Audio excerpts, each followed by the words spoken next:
เอาละครับยังพอเห็นบ้างตามสัญญาว่าผมจะลองทำให้ดูว่าถ้าสมมติว่าเราใช้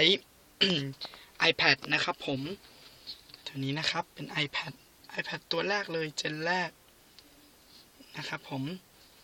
ถ้าสมมุติว่าเราเอา iPad เจนแรกเนี่ยที่ลงโปรแกรม iFlexPad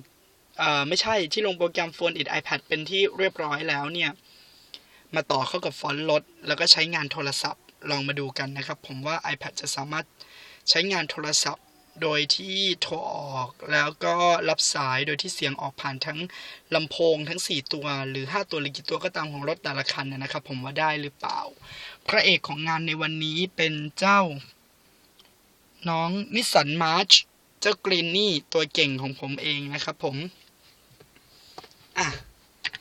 ลองดูอุปกรณ์อย่างแรกนะครับผมเป็นสาย aux-in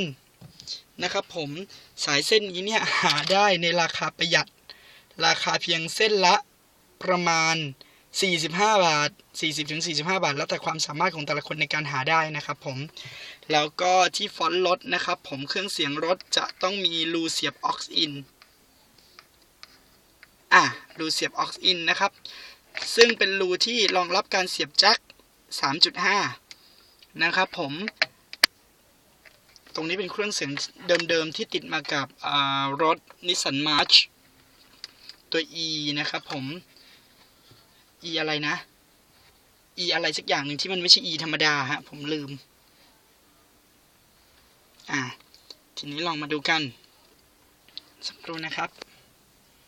หลังจากนั้นก็เอาหัว aux-in นะครับผมเสียบเข้าไปที่ด้านหนึ่งของ iPad ด้านหนึ่งของฟรอนต์เครื่องเสียงรถยนต์นะครับผมแล้วก็อีกด้านหนึ่งครับเสียบไปที่เจ้า iPad ตัวเก่งของเรานะครับผมเสียบไปตรงรูหูฟัง 3.5 ได้เลยนะครับผมตั้ง iPad ไว้บนเจ้าตัวcar holder ผมสักครู่นะครับ